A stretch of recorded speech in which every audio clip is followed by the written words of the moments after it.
This video is sponsored by Maritime Star. For those of you who struggle to find something for that special lady in your life, Maritime Star has you covered. They offer a line of high quality but affordable jewelry. Head to maritimestar.com.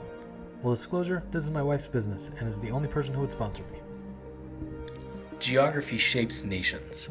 Understanding how China functions today requires an understanding of how geography shaped China's past and how it dictates its future. The centerpiece to understanding China is the North China Plain. This region is considered the cradle of Chinese civilization. It is surrounded on three sides by mountain ranges and to the east by water. This is a fertile region that is suitable for agriculture. The flat land was easy to traverse by horseback, enabling fast communication. While the region is typically fertile, the weather can be unpredictable, making it prone to both floods and drought. Due to the flatness of the land, floods in the region have been responsible for millions of Chinese deaths throughout history. It has been theorized that the need to contain floods and manage crops, and the ease of travel and communication in the region resulted in the organization of a centralized state. The majority of Chinese dynasties, kingdoms, and governments first centralized power in this region, then expanded outward. The large, flat, fertile plains allowed for a large population, which has made this region both historically and presently the most highly populated region of China. Near the southern edge of the North China Plain, the terrain becomes more mountainous, hilly, and tropical. More rivers flow through this region, providing an abundance of water. While the North China Plain is suitable for growing wheat crops, it cannot effectively grow rice.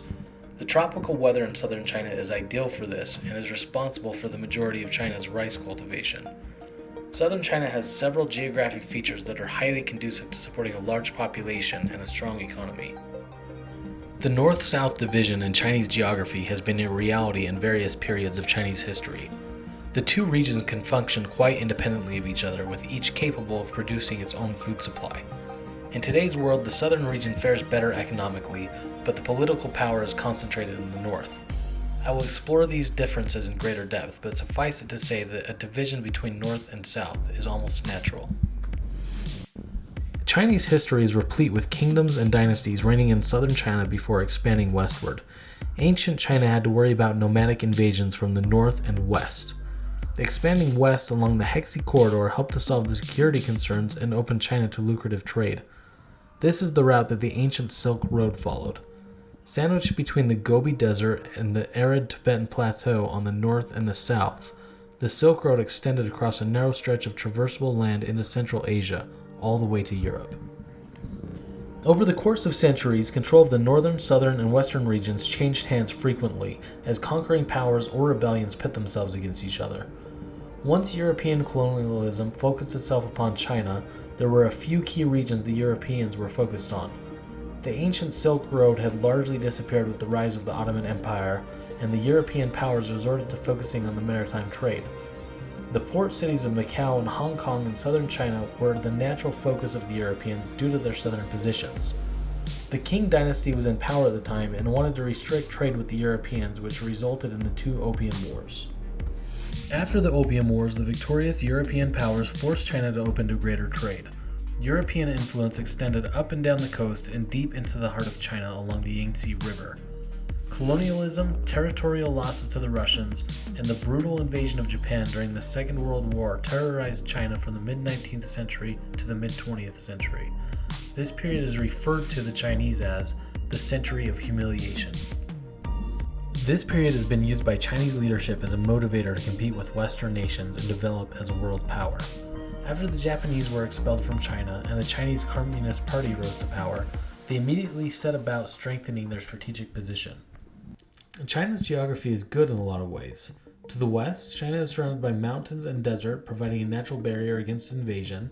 The east is surrounded by water, which opens China to international trade and provides a moat.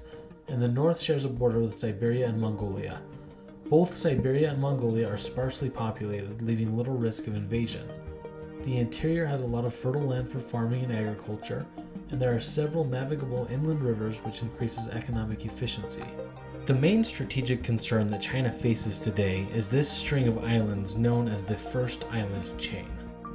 This chain of islands boxes China in and prevents it from projecting military strength out to the rest of the world. Japan and Taiwan are close U.S. allies.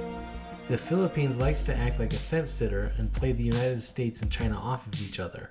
But if a war were to break out, the Philippines would take subservience to the US over China. Without being able to break past the first island chain, China is unable to guarantee their access to resources and is unable to project their power outward. This is the exact reason China wants to assimilate Taiwan. If China were to take Taiwan, both South Korea and Japan would be completely at the mercy of China, and the United States would face its biggest security threat in the Pacific Ocean since the Japanese Empire. China lacks easy access to oil, requiring them to import most of their supply from Saudi Arabia. While there is a lot of oil in eastern Russia, Russia has not developed sufficient infrastructure to export enough oil to cover China's needs. Depending on how quickly Russia collapses due to its weak demography, we could see China expanding northward into Siberia to secure its own oil supply. The historic boundaries of China extended into Siberia, which was taken from them by Russia as part of European colonialism.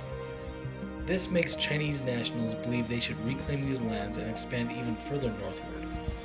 The population of northern China outnumbers eastern Russia by more than 10 to 1, meaning that there is more than enough manpower for China to take these lands. While a strong government with nuclear capabilities remains in Moscow, China will refrain from any land reclamation efforts.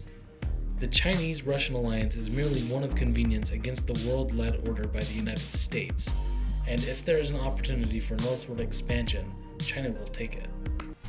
Thank you for watching. Stay awesome. DataCast signing off.